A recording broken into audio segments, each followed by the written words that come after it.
Time for our Spotlight segment, and today we have Freda, a UK-based Nigerian gospel artist who has, in just a few years of her debut, recorded significant following within the Nigerian diaspora audience as well as the faith community in the country.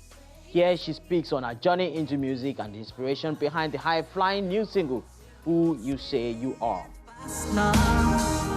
Proven time and time again, your love will never fade.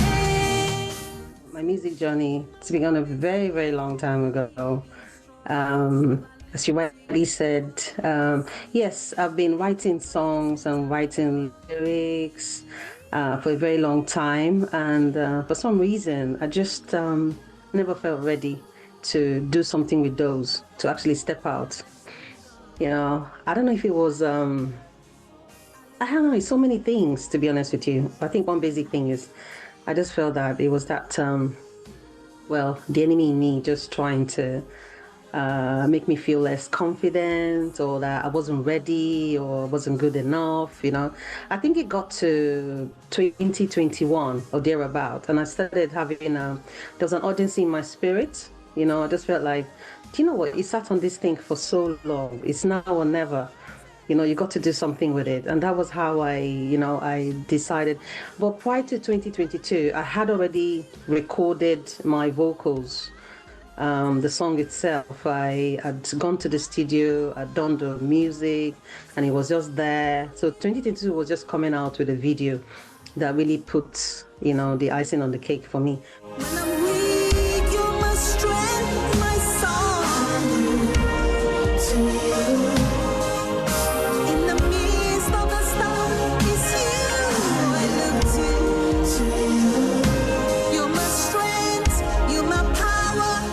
My faith journey started a very long time before I left Nigeria over 22 decades ago. So coming to the UK is pretty much the same. We find ourselves in the Nigerian community, churches to start with, you know. I know I said to start with. And you find yourself with people of same orientation. And yes, because I've always come from a faith background, I mean, it doesn't mean that there wasn't gaps in between in terms of my faith journey growing up as a child, if you can relate to what I'm saying. But faith itself was very vital. So when it came to singing and actually doing something with that passion, naturally, you know, it had to be gospel singing. Lord, we praise your name. You reign, God.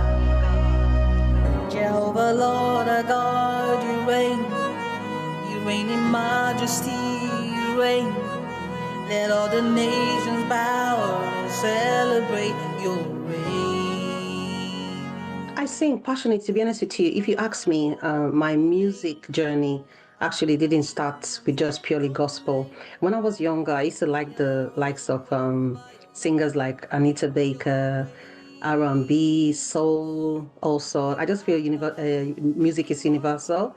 When you say secular music, you know, sometimes the music could be telling a story. Okay, if it's not gospel music, it could be even amongst the gospel music. Not all gospel are good news music, you know. Some are just like feel good, happy, you know, praise and all that. So I don't think when it comes to secular music, it depends on what you mean by secular music. Yeah, I can sing a song that has a story. It might not necessarily be termed a gospel or good news, but it would have something to uplift, you know, something like a message or something. So, but if you mean secular, I don't think so. Your name is high above all kingdoms and domains. Yes, we are overwhelmed by your love and your grace. So we say you are God. This song, if I just say like, Who You Say You Are, it's a bit of an interesting one.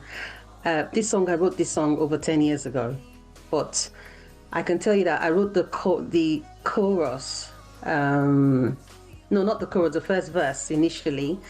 And what happened was that there was a block. I just couldn't move on. I couldn't do anything with the first part of the song as much as I tried. Even when I sat down to kind of work and build on the sound and anything, I think it took years coming down to where I was able to finish that song. I realized that the song and the lyrics, because I'm a very lyrical singer, my songs are always lyrical. It's wordy. So I realized that I think God's wanted me to actually have a self-conviction of what I was singing. I had to go through a lot of things, experiences and all that to be actually, to be convicted of this message, because that's the thing, for you to pass a message on. It's either you've experienced it or you have a spiritual conviction of what you're singing. So I realized that song was just bursting at the time, but I needed to go through a process, an experience, actually and when it came down to finishing the song, it just came naturally, so easy, and it wasn't what I was expected it was going to turn out to, and it turned out to such a beautiful sound and a beautiful gospel music. You do it alright. You do it